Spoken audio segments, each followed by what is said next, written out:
성도 여러분, 안녕하십니까?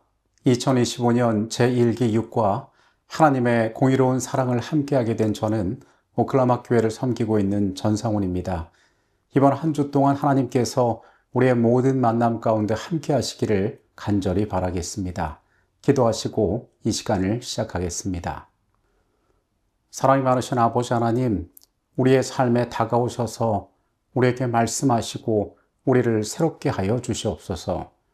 이 한 주간 동안 하나님의 사랑이 우리에게 어떻게 주어졌으며 하나님의 정부가 어떠한 기초 아래 운영되는지를 우리가 살펴보기를 원합니다. 올바로 주님을 이해하고 올바로 사랑하는 법을 배우는 시간들이 되도록 주여 이 시간 같이 하여 주시옵소서. 거룩하신 예수 그리스도 이름으로 기도합니다. 아멘. 사랑과 공의라는 두 가지의 개념을 우리는 상반된 것으로 여길 때가 많습니다. 사랑은 때로 조건 없는 관용으로 생각되어지기 쉽고 공의는 양보 없는 처벌로 받아들여지기 때문에 그렇습니다. 하지만 하나님의 말씀인 성경은 하나님께서는 이 두 가지의 속성을 동시에 갖고 계신다라고 이야기합니다. 진정한 사랑은 공의를 요구하고 진정한 공의는 사랑을 통해서 다스리고 실현되게 되어 있습니다. 우리는 한 주일 동안의 말씀을 통해 이 두 가지가 어떻게 조화로운 하늘 정부의 원칙인지를 살펴보게 될 것입니다. 오늘의 주제는 사랑과 공의입니다. 시편 89편 14절의 말씀입니다. 의와 공의가 주의 보좌의 기초라. 인자함과 진실함이 주 앞에 있나이다. 시편 89편 14절의 말씀은 공의가 하나님의 보좌의 기초가 된다라고 말합니다. 시편 33편과 이사야 61장 역시 하나님께서 공의를 사랑하시는 분이라고 분명하게 선언하고 있습니다. 시편 33편 5절은 말합니다. 그는 공의와 정의를 사랑하시며 세상에는 여호와의 인자하심이 충만하도다. 이사야 61장 8절은 말합니다. 물은 나 여호와는 정의를 사랑하며 불의의 강탈을 미워하여 성실히 그들에게 갚아주고 그들과 영원한 언약을 맺을 것이라. 우리가 이 말씀들에서 확인할 수 있는 것처럼 공의는 하나님의 정부의 기초이자 하나님께서 사랑하시는 것입니다. 우리는 이렇게 생각할 수 있습니다. 그렇다면 과연 이 공의라는 개념과 사랑은 어떻게 연결되고 조화로워질 수 있을까? 성경에서 사랑과 공의의 개념은 뗄래야 뗄 수 없는 관계로 연결되어져 있습니다.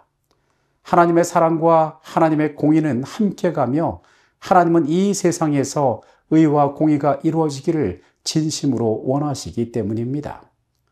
기별을 받은 선지자들은 불의한 법, 속이는 저울, 가난한 자와 과부 또는 약자에 대한 불의와 압제 등 모든 종류의 불의를 일관되게 비난합니다.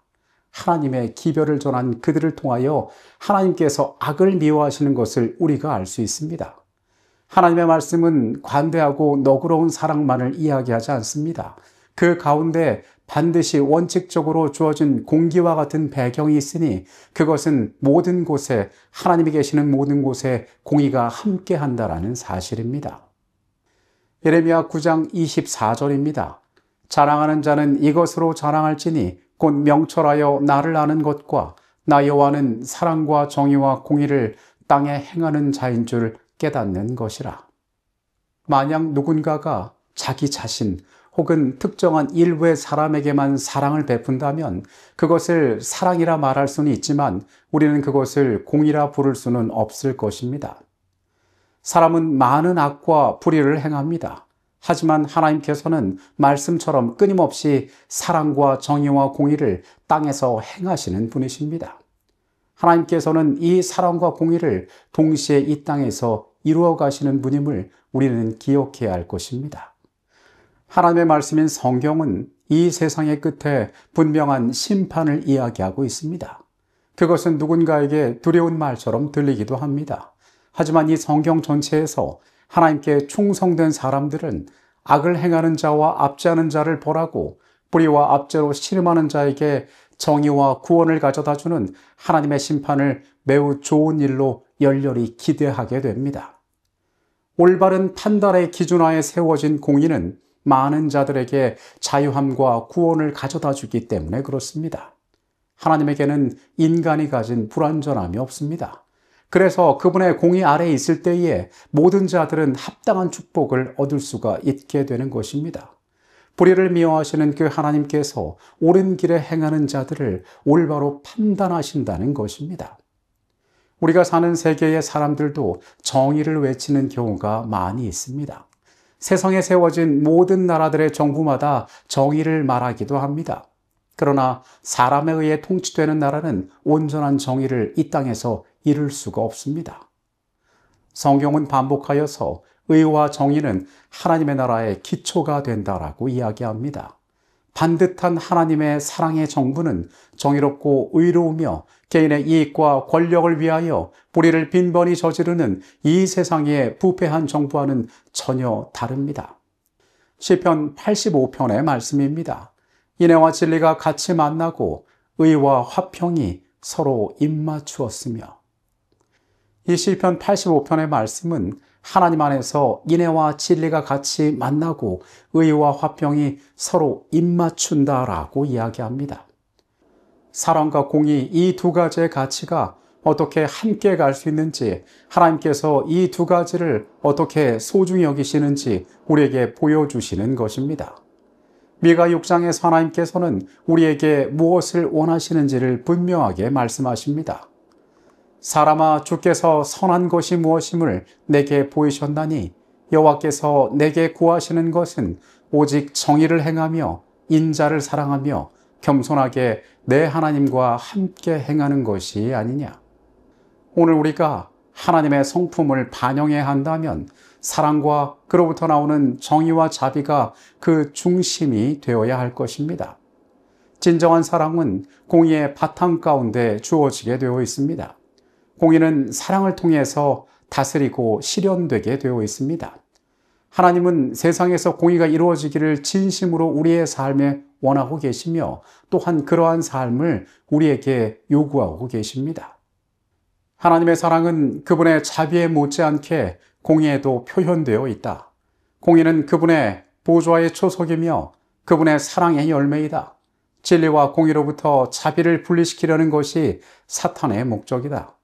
사탄은 하나님의 율법의 의가 평화의 적이 된다는 것을 밝혀보려고 애써왔다. 그러나 하나님의 계획에는 이것들이 서로 분리될 수 없도록 단단히 결합되어 있으므로 전자는 후자 없이 존재할 수 없다는 사실을 그리스도께서 보여주셨다. 여러분, 다음 없는 하나님의 사랑은 하늘 정부의 원칙인 공의 가운데에 이루어진다는 사실을 우리는 기억할 필요가 있습니다. 그분은 공의를 사랑하시며 그분은 이 땅에서 공의가 이루어지기를 원하시는 분입니다. 하나님께서 그 기초 가운데 우리에게 사랑을 베푸셨다는 사실을 우리는 늘 기억해야만 합니다. 하나님께서 중요한 원칙으로 삼으신 이 공의가 우리의 삶에 역시 중요한 원칙이 되기를 간절히 바라겠습니다. 기도하시겠습니다. 말씀을 통하여 하나님께서 어떠한 분이신지 우리에게 가르쳐 주십니다. 주께서 공의를 사랑하시며 그 공의가 하늘정부의 기초가 됨을 오늘 또한 우리가 깨닫습니다. 하나님, 우리를 사랑하시되 공의의 원칙 가운데 우리에게 그 사랑을 베푸셨음을 우리가 깨닫게 하여 주시옵소서. 그리고 그 원칙 가운데 행해지는 사랑이 우리에게 어떻게 역사하는지 우리가 또한 발견하게 하여 주시옵소서. 연약한 우리의 삶이 온전하신 주님을 따르기를 원합니다. 이 시간에 우리와 함께 계셨음에 감사드립니다.